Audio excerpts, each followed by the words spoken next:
Assalamualaikum warahmatullahi wabarakatuh. Salam dan bahagia. Di sini kami dari kelompok 6 akan membahas tentang topik 6 yaitu akuntansi modal bank dan pinjaman yang diterima.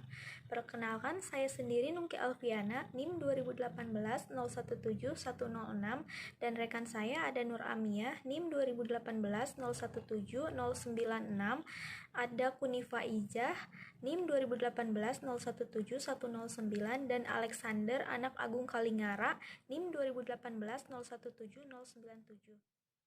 Yang pertama adalah akuntansi modal bank. Modal bank adalah dana yang diinvestasikan oleh pemilik dalam rangka pendirian badan usaha yang dimaksudkan untuk membiayai kegiatan usaha bank di samping untuk memenuhi regulasi yang ditetapkan oleh otoritas moneter. Menurut Peraturan Bank Indonesia Nomor 7 Pasal 15 PBI tahun 2004 yang disempurnakan dengan Peraturan Bank Indonesia Nomor 9 Pasal 16 PBI tahun 2007 mengenai modal inti minimum bank umum bahwa bank umum wajib memenuhi jumlah modal inti paling kurang sebesar 8 miliar rupiah pada tanggal 31 Desember 2007. Bank umum yang telah memenuhi modal inti ini selanjutnya wajib memenuhi jumlah modal inti paling kurang sebesar 100 miliar rupiah pada tanggal 31 Desember 2010. Selanjutnya, klasifikasi modal bank. Yang pertama, modal inti atau tier 1. Modal inti terdiri dari modal di setor, modal sumbangan, cadangan-cadangan yang dibentuk dari laba setelah pajak, dan laba yang diperoleh setelah diperhitungkan pajak. Yang pertama, modal inti. Modal inti yaitu modal yang disetor secara efektif oleh pemiliknya. Yang kedua, modal sumbangan, yaitu modal yang diperoleh kembali dari sumbangan saham, termasuk selisih antara nilai yang tercatat dengan harga jual apabila saham tersebut dijual. Modal ini sering disebut dengan modal donasi. Yang ketiga, cadangan umum, yaitu cadangan yang dibentuk dari penyisihan laba yang ditahan atau dari laba bersih setelah dikurangi pajak dan mendapat persetujuan dari rapat umum pemegang saham. Yang keempat, cadangan tujuan, yaitu bagian dari laba dikurangi pajak yang disisihkan untuk tujuan tertentu dan telah mendapat persetujuan rapat umum pemegang saham. Yang kelima, laba ditahan dimaksudkan adalah saldo laba bersih setelah dikurangi pajak yang oleh rapat umum pemegang saham diputuskan untuk tidak dibagikan. Yang keenam, laba tahun lalu adalah laba tahun lalu setelah dikurangi pajak yang belum ditetapkan penggunaannya oleh rapat umum pemegang saham. Yang ketujuh, laba tahun berjalan setelah dikurangi dengan taksiran hutang pajak. Laba tahun berjalan ini hanya diperhitungkan sebagai modal inti sebesar 50% saja. Modal inti merupakan modal yang disetor para pemilik bank dan modal yang berasal dari cadangan yang dibentuk ditambah dengan laba yang ditahan. Porsi terbesar modal inti terletak pada modal saham yang disetor. Pencatatan modal saham dilakukan sebesar harga nominal. Harga saham atau nilai modal disetor merupakan total yang dibayar oleh pemegang saham kepada bank emiten untuk ditukarkan dengan saham preferen atau saham biasa. Nilai modal disetor merupakan penjumlahan nilai nominal ditambah dengan agio saham dan nilai nominal dikurang di sagio saham. Sedangkan nilai nominal merupakan nilai kewajiban yang ditetapkan untuk tiap-tiap lembar saham. Nilai nominal ditentukan berkaitan dengan kepentingan hukum, misalnya untuk proteksi terhadap kreditur. Bank emiten menerbitkan saham biasa dan saham preferen, maka penyajian dalam neraca saham preferen harus didahulukan. Selanjutnya contoh. Tanggal 2 Januari 2018 telah diterima setoran awal dana dari Bapak Surya Dharma untuk modal bank berupa uang tunai sebesar 500 juta, aktiva tetap berupa tanah senilai 600 juta, kendaraan baru dan belum disusut senilai 200 juta, inventaris kantor senilai 200 juta, setoran ini dicatat dalam bentuk saham biasa untuk 150.000 lembar dengan nilai nominal 10.000 per lembar, kursnya 103%. Yang kedua, tanggal 10 Januari 2018 dijual saham biasa 10.000 lembar dengan nominal 5.000 rupiah, kursnya 97%, pembayaran diterima tunai. Jurnalnya yaitu tanggal 2 Januari 2018, rekeningnya itu kas, di debit sebesar 545 juta, terus aktiva tetap tanahnya sebesar 600 juta, di debit, aktiva tetap kendaraan 200 juta, di debit, aktiva tetap inventaris kantor, di debit sebesar 200 juta. Kreditnya modal di setor saham dan agio saham. Modal di setor saham yaitu 150.000 dikali 10.000 dikali kursnya 103%, hasilnya 1.545.000 juta. Modal di setor sahamnya sebesar 1.500.000 juta, sisanya 45 juta yaitu agio saham. Tanggal 10 Januari 2018, rekeningnya kas debit sebesar 48.500.000, itu dari 50 juta dikali kurs 97%.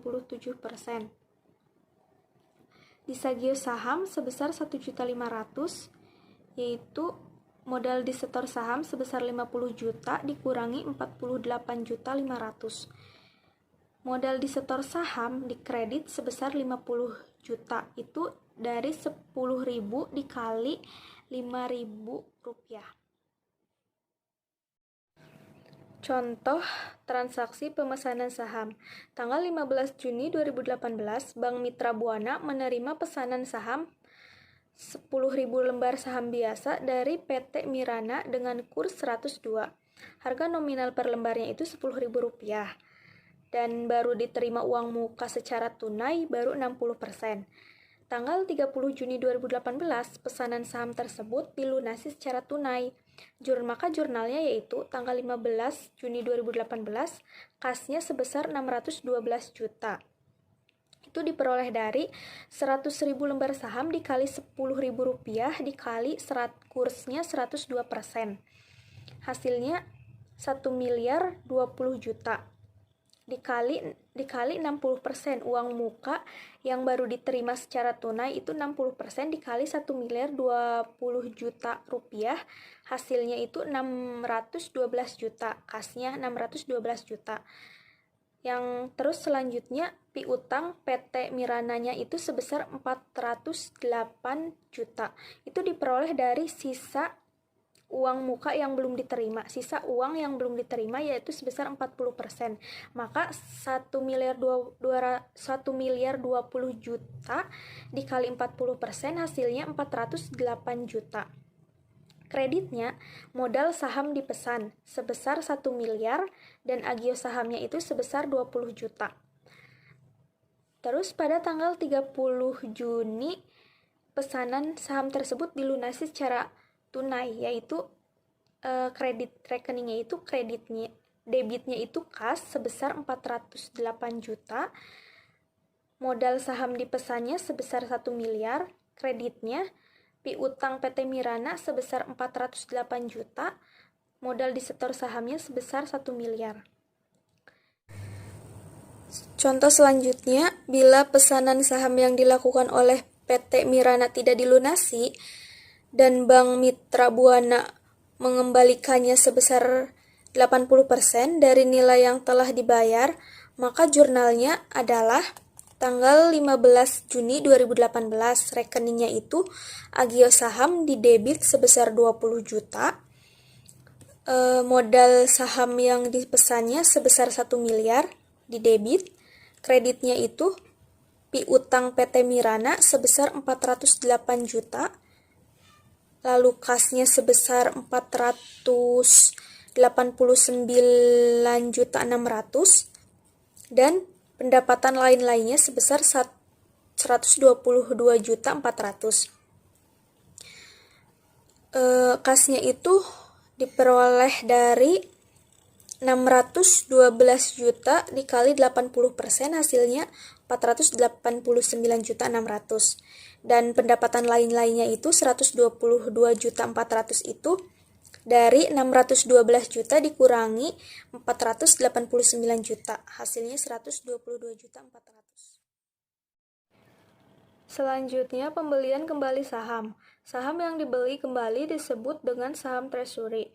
Pembelian kembali saham yang telah beredar dapat dilakukan untuk mempertahankan struktur kepemilikan, menghindar hostile takeover, memenuhi tuntutan regulasi, atau untuk mengimbangi penurunan skala operasi bank yang semakin menurun sehingga tidak perlu modal besar.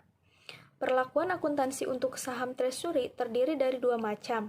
Yang pertama, dicatat berdasarkan harga perolehan, dan cara lain saham dicatat sebesar harga nominal. Saham yang diperoleh kembali dicatat sebesar harga perolehan. Maka pada saat dijual kembali juga dicatat atau dikreditkan sebesar harga perolehannya. Bila pencatatan pada harga nominal saham yang diperoleh kembali dicatat sebesar harga nominal dan disajikan sebagai pengurang terhadap modal saham. Contohnya itu, yang pertama, tanggal 1 Juni 2018, Bank ABC melakukan emisi saham biasa sebesar 100.000 lembar dengan nominal Rp5.000 per lembar. Kursnya sebesar 106. Yang kedua, tanggal 30 Juni 2018, Bank ABC membeli kembali 10.000 lembar sahamnya dengan kurs 103. Yang ketiga, tanggal 30 Juli 2018, Bank ABC menjual kembali saham treasury sebanyak 10.000 lembar dengan kurs sebesar 104. Yang keempat, tanggal 1 Agustus 2018, Bank ABC menjual kembali 10.000 lembar saham treasury dengan kurs sebesar 96. Selanjutnya, jurnalnya akan dijelaskan oleh rekan saya, Nur Amia. Saya akan melanjutkan penjelasan dari Mbak Nungki Alfiana yang sebelumnya telah membacakan contoh. Ini merupakan jurnal dari contoh tersebut. Yang pertama, tanggal 1 Juli 2018, Bank ABC melakukan emisi saham biasa 100.000 lembar dengan nominal 5.000 per lembar, kursnya 106. Jurnalnya di metode harga perolehan, kas studi debit 530 juta, modal saham di kredit 500 juta, agio saham di kredit 30 juta.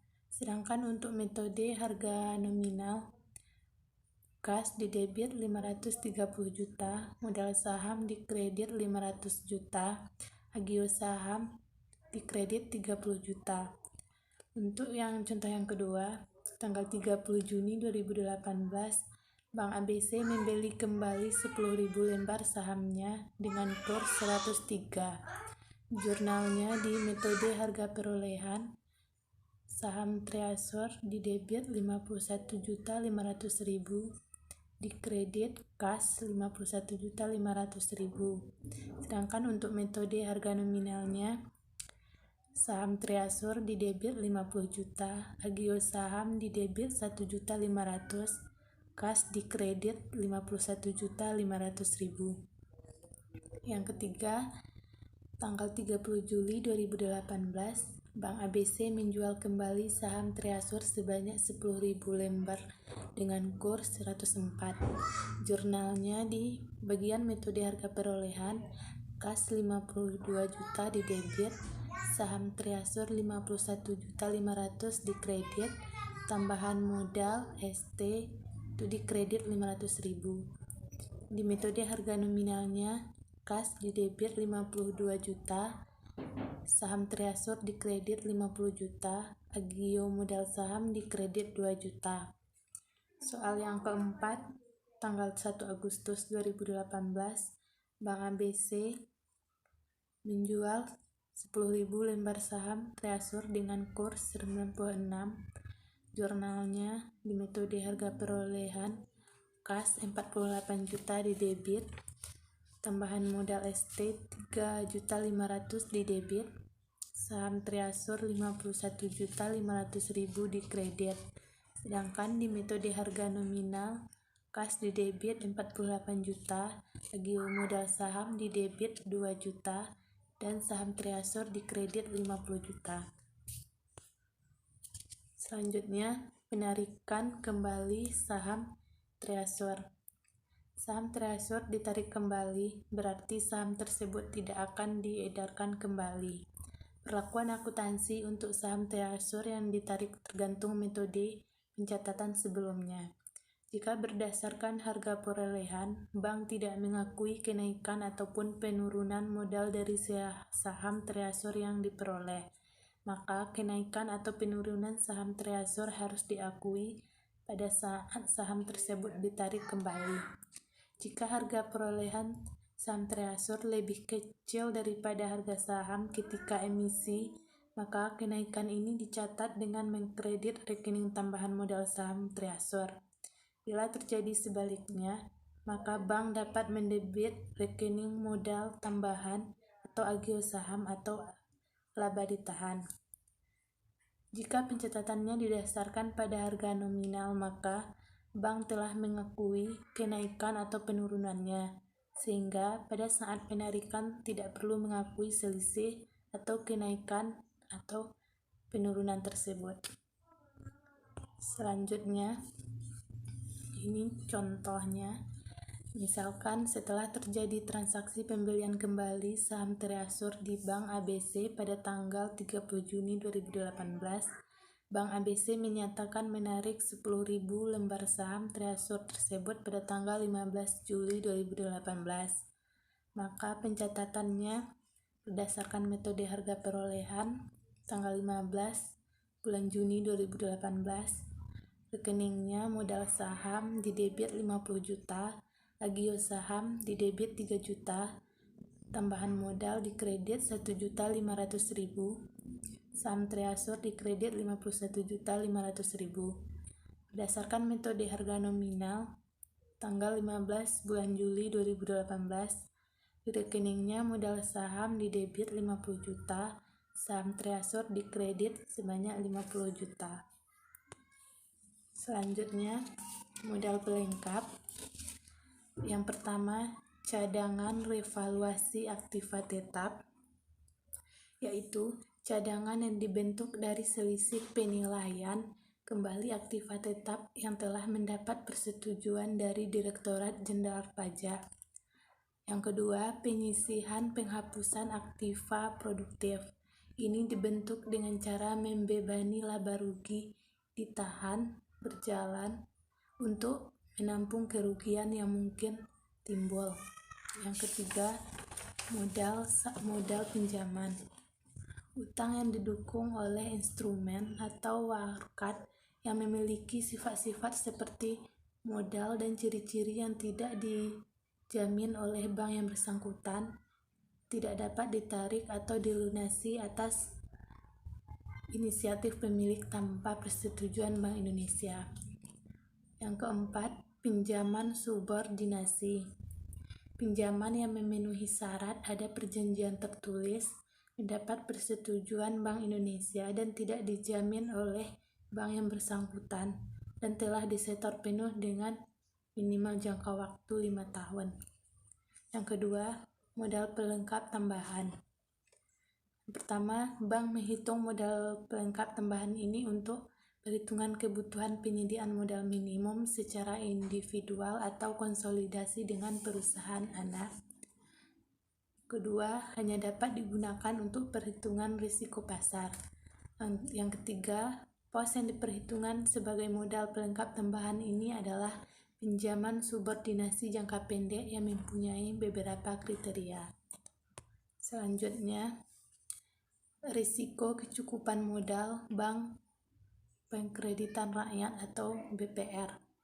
Tata cara perhitungan kecukupan modal Bank Perkreditan Rakyat dapat dilakukan dengan cara yang pertama, dalam perhitungan ATMR, pos-pos aktiva diberikan bobot risiko yang besarnya didasarkan pada risiko yang terkandung pada aktiva itu sendiri atau risiko yang didasarkan pada jenis aktiva, golongan debitur, penjamin, atau sifat barang jaminan. Yang kedua, dengan memperhatikan prinsip pada angka 1 pada rincian bobot risiko, yaitu 0%, 20%, 40%, 50%, 85%, dan 100%. Yang ketiga, aktiva produktif dengan kualitas kurang lancar, diragukan atau macet dalam perhitungan ATMR dinilai sebagai nilai buku, yaitu setelah dikurangi dengan penyisihan penghapusan aktiva produktif khusus dari aktiva produktif dengan kualitas kurang lancar, diragukan, dan macet. Selanjutnya, perhitungan aktiva tertimbang menurut risiko atau ATMR PPR. Yang pertama, aktiva neraca itu ada kas. Yang kedua, sertifikat Bank Indonesia. Yang ketiga, kredit dengan angsuran berupa SBI, tabungan, dan deposito yang ada pada BPR. Yang keempat, kredit kepada pemerintah pusat. Yang kelima, ada giro, deposito berjangka, sertifikat deposito, tabungan, serta tagihan. Yang keenam, kredit kepada atau yang dijamin bank. Ketujuh, kredit rumah atau KPR yang dijamin oleh hak tanggungan. Yang kedelapan, kredit kepada atau yang dijamin oleh bank. Terus 9, kredit kepada pegawai. 10, kredit kepada usaha mikro dan kecil. Terus 11, kredit kepada atau yang dijamin oleh perorangan, koperasi, kelompok, dan perusahaan. Yang ke-12, aktiva tetap. Terus yang terakhir ada aktiva setelah yang di atas tersebut. Selanjutnya, tata cara perhitungan kebutuhan modal minimum. Yang pertama, perhitungan kebutuhan modal didasarkan pada TMR yang dihitung dengan cara mengalihkan nilai nominal pos-pos aktiva dengan bobot risiko masing-masing. Yang kedua, menjumlahkan ATMR dari masing-masing pos aktiva. Yang ketiga, menjumlahkan modal inti dan modal pelengkap untuk mengetahui jumlah modal BPR. Yang keempat, menghitung modal minimum dengan cara mengalihkan jumlah ATMR dengan 8%. Yang kelima, menghitung kekurangan modal dengan cara membandingkan jumlah modal minimum pada angka 4 dengan jumlah modal pada angka 3. Yang keenam, menghitung KPMM dengan cara membandingkan jumlah modal BPR pada angka 3 dengan ATMR pada angka. Yang berikut tabel perhitungan kebutuhan modal minimum BPR. Kolom yang pertama keterangan, kolom kedua jumlah setiap komponen, kolom ketiga jumlah. Yang pertama modal inti. 1.1 modal disetor, 1.2 agio, 1.3 disagio, 1.4 modal disumbangkan, 1.5 dana setoran modal, 1.6 cadangan umum, 1.7 cadangan tujuan, 1.8 laba ditahan, 1.9 laba tahun-tahun lalu, 1.10 rugi tahun-tahun lalu, 1.11 laba tahun berjalan setelah dikurangi kekurangan PPAP dalam kurung maksimum 50% setelah dikurangi taksiran hutang PPH. 1.12 rugi tahun berjalan, 1.13 subtotal, 1.14 goodwill, 1.15 jumlah modal inti. Yang kedua modal pelengkap. 2.1 cadangan revaluasi aktiva tetap, 2.2 penyisihan penghapusan aktiva produktif umum maksimum 1,25% dari ATMR. 2.3 modal pinjaman, 2.4 pinjaman subordinasi maksimum 50% dari modal inti. 2.5 jumlah modal pelengkap maksimum 100% dari modal. Yang ketiga, jumlah modal. Pertama, modal minimum 8% dikali ATMR. Yang kedua, jumlah kekurangan modal.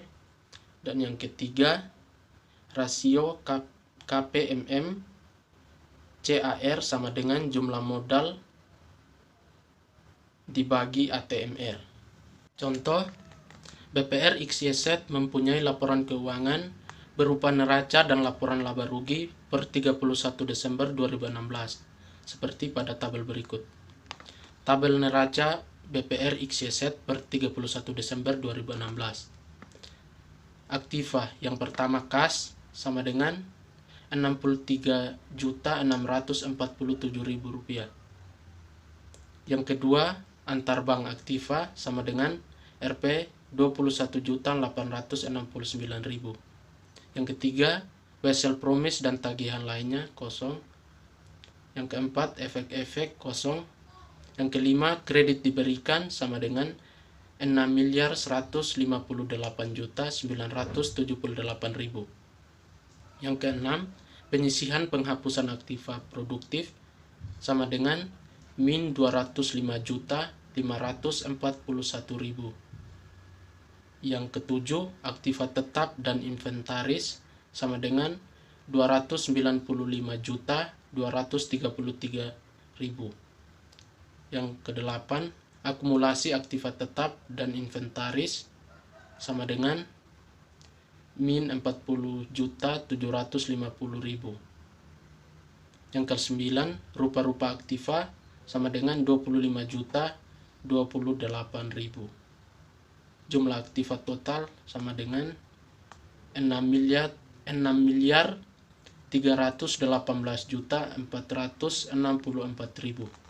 Pasiva yang pertama, kewajiban segera dibayar. A. Kepada pemerintah. Kosong. B. Lainnya sama dengan 11.800.000. Yang kedua, tabungan sama dengan 125.091.000. Yang ketiga, deposito berjangka sama dengan 3.885 juta. Yang keempat, pinjaman diterima pihak ketiga bukan bank sama dengan 650 juta. Yang kelima, antar bank pasiva. A. Pinjaman diterima sama dengan 498.484.000. B. Deposito berjangka sama dengan 510 juta. Yang keenam, rupa-rupa pasiva sama dengan 104.000. Yang ketujuh, modal disetor. Yang pertama A. Modal dasar sama dengan 500 juta. Modal belum disetor kosong. Yang kedelapan, laba atau rugi ditahan sama dengan 137.985.000. Total sama dengan 6.318.464.000. Yang berikut tabel laporan laba rugi BPR XYZ per 31 Desember 2016. Rekening yang pertama, pendapatan operasional.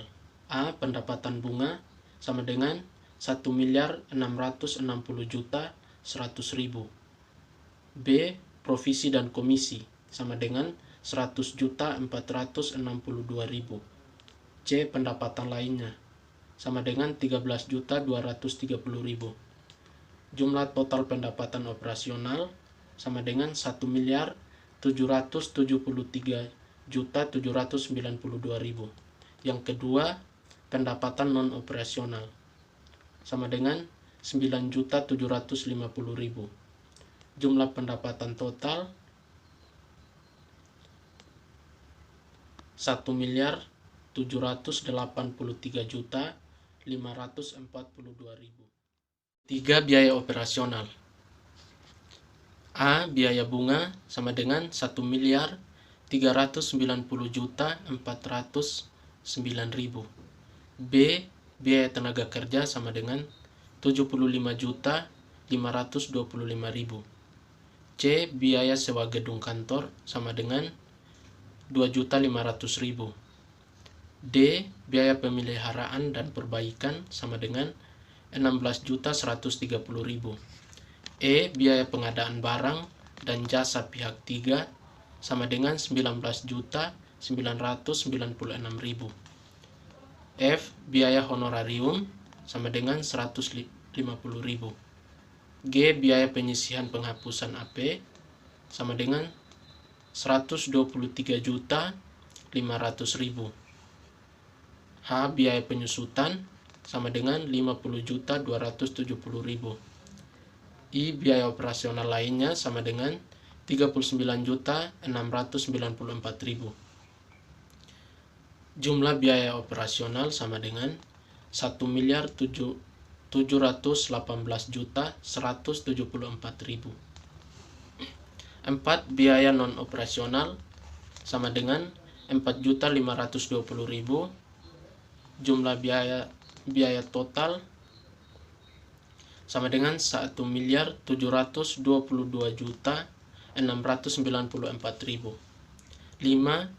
Rugi atau laba tahun berjalan sebelum pajak sama dengan 60.848.000.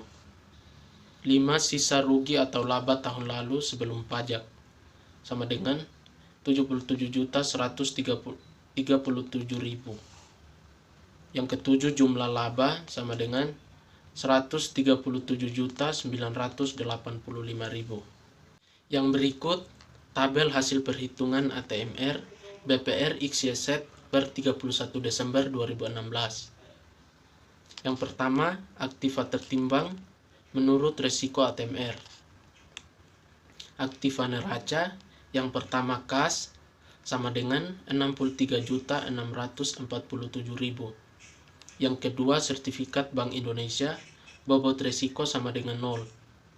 Yang ketiga, kredit dengan agunan berupa SBI, tabungan dan deposito yang diblokir pada BPR yang bersangkutan disertai dengan surat kuasa pencairan emas dan logam mulia sebesar nilai terendah antara agunan dan baki debit. Bobot risiko sama dengan 0. Yang keempat, kredit kepada pemerintah pusat, bobot risiko sama dengan 0. Yang kelima, giro deposito berjangka, sertifikat deposito, tabungan serta tagihan lainnya sama dengan 21.869.000. Bobot risiko sama dengan 20. Jumlah dikali bobot risiko sama dengan 4.373.800 rupiah. Yang keenam, kredit kepada atau yang dijamin bank lain atau pemerintah daerah, bobot risiko sama dengan 20. Yang ketujuh, KPR yang dijamin oleh hipotek atau hak tanggungan pertama dengan tujuan huni, bobot risiko sama dengan 40. 8. Kredit kepada atau yang dijamin oleh BUMD atau BUMN. 9. Kredit kepada pegawai atau perusahaan, bobot risiko sama dengan 50. 10. Kredit kepada pegawai atau pensiunan, bobot risiko sama dengan 50. 11. Kredit kepada usaha mikro dan kecil sama dengan 6.158.978.000. Bobot risiko sama dengan 85. ATMR sama dengan 5.235.131.300 rupiah. Tagihan kepada atau tagihan yang dijamin oleh yang pertama, A. BUMD, bobot risiko sama dengan 100. Perorangan, B. Bobot risiko sama dengan 100. C. Koperasi, bobot risiko sama dengan 100. D. Perusahaan lainnya, bobot risiko sama dengan 100. E. Lain-lain, bobot risiko sama dengan 100. 13. Aktiva tetap dan inventaris sama dengan 244.483.000. bobot risiko sama dengan 100, ATMR sama dengan 244.483.000.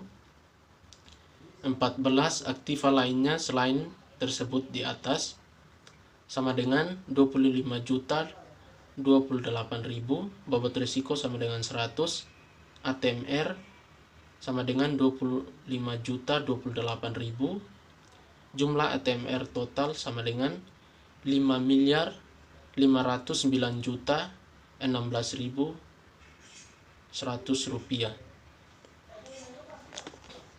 Berikut tabel hasil perhitungan CAR BPR XYZ per 31 Desember 2016. Modal. Yang pertama modal inti 1.1, modal disetor sama dengan 500 juta. Yang kedua 1.2, modal disumbangkan sama dengan kosong. 1.3, cadangan umum kosong. 1.4, cadangan tujuan kosong. 1.5, cadangan ditahan kosong. 1.6, laba tahun-tahun lalu. Jumlah per komponen sama dengan 77.137.000. 1.8, laba tahun-tahun berjalan sama dengan 30.424.000. 1.9, rugi tahun berjalan kosong. 1.10, subtotal sama dengan 607.561.000. 1.11, goodwill kosong. 1.12, jumlah modal inti sama dengan 607.561.000. 2. Modal pelengkap 2.1, cat ref aktiva tetap kosong. 2.2, penyisihan penghapusan aktiva produktif. Jumlah per komponen sama dengan 80.410.785 rupiah. 2.3, modal kuasi kosong. 2.4, pinjaman subordinasi kosong. 2.5, jumlah modal pelengkap. Jumlah per komponen sama dengan 80.410.785 rupiah. 2.6, jumlah modal pelengkap yang diperhitungkan maksimal 100% dari modal inti. Jumlah sama dengan 80.410.785 rupiah. Yang ketiga, modal maksimum 8% ATMR. Jumlah sama dengan 441.721.288 rupiah. Yang keempat, kelebihan atau kekurangan modal. Jumlah sama dengan 247.250.497 rupiah. Yang kelima, CAR sama dengan jumlah modal atau ATMR dikali 100%.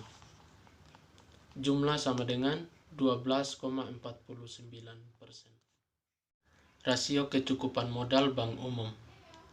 Untuk menentukan besaran risiko pasar, dalam perhitungan kecukupan modal dapat menggunakan metode standar dan metode internal. Penggunaan metode standar dalam perhitungan kewajiban penyediaan modal minimum dan umum dengan memperhitungkan risiko pasar dituangkan dalam Surat Edaran Bank Indonesia nomor 9/33 DPNP tanggal 18 Desember 2007. A. Perhitungan KPMM dengan memperhitungkan risiko kredit dan risiko pasar dilakukan. B. Sebelum mengalokasikan beban modal untuk risiko pasar sebagaimana dimaksud pada angka 1, bank wajib memenuhi KPMM untuk risiko kredit yaitu minimal sebesar 8% sesuai ketentuan yang berlaku. C. Dalam perhitungan KPMM secara konsolidasi, perhitungan modal, risiko kredit, dan risiko pasar dilakukan terhadap data atau posisi secara konsolidasi. D. Dalam melakukan perhitungan sebagaimana dimaksud pada angka 1, bank harus melakukan beberapa langkah. E. Modal pelengkap tambahan yang digunakan dalam perhitungan rasio KPMM adalah sebesar modal yang dibutuhkan untuk menutupi risiko pasar. F. Modal pelengkap tambahan yang memenuhi persyaratan namun tidak digunakan dalam perhitungan rasio KPMM sebagaimana dimaksud pada angka 4 dihitung sebagai rasio kelebihan modal pelengkap tambahan. Pinjaman yang diterima. Fasilitas pinjaman yang diterima dari bank atau pihak lain termasuk Bank Indonesia, lembaga keuangan bukan bank, lembaga keuangan luar negeri, dan masyarakat umum baik dalam valuta rupiah ataupun valuta asing dan harus dilunasi bila jatuh tempo. Jenis pinjaman yang diterima umumnya. Yang pertama, pinjaman dari bank lain, yaitu pinjaman yang diperoleh dari bank lain. Yang kedua, pinjaman dari luar negeri atau sering disebut two-step loan, yaitu pinjaman yang diterima yang diperoleh melalui pemerintah atau Departemen Keuangan dari lembaga keuangan internasional. Yang ketiga, pinjaman obligasi adalah bukti hutang kepada investor yang dijamin oleh lembaga penjamin efek serta mengandung janji, pembayaran bunga atau janji lainnya serta pelunasan pokok pinjaman dilakukan pada tanggal jatuh tempo sekurang-kurangnya 3 tahun sejak tanggal emisi. Yang keempat, bantuan likuiditas Bank Indonesia atau BLBI, yaitu pinjaman yang diterima dari Bank Indonesia apabila bank mengalami krisis likuiditas. Yang kelima, pinjaman yang diterima dalam rangka pembiayaan bersama atau sindikasi satu atau beberapa proyek. Saya Kunifa Izzah, NIM 2018-017-109. Di sini saya akan melanjutkan yaitu pinjaman yang diterima dari kreditur. Transaksi pinjaman yang diterima didahului dengan perjanjian antara pihak kreditur dengan pihak debitur. Kemudian perjanjian yang ditangani dua belah pihak tidak bisa dibatalkan secara sepihak. Perjanjian dalam akuntansi disebut dengan komitmen. Sebagai komitmen tagihan bank yang tidak dapat dibatalkan, maka akan dicatat dalam rekening administratif rupiah di sisi debit dengan nama RAR fasilitas pinjaman diterima dan belum digunakan. Kemudian pinjaman yang direalisasikan dicatat sebesar nilai nominalnya. Selanjutnya yaitu pinjaman yang diterima dari bank lain. Contohnya yang pertama, pada tanggal 15 Juni 2018, Bank Permata Jakarta telah menandatangani perjanjian kredit dengan Bank Mitra Niaga Jakarta. Bank Permata bertindak sebagai penerima kredit atau debitur, dan Bank Mitra Niaga bertindak sebagai pemberi kredit atau kreditur. Nilai kredit yang disepakati sebesar 1 miliar, dengan suku bunga 12%, jangka waktu 3 tahun.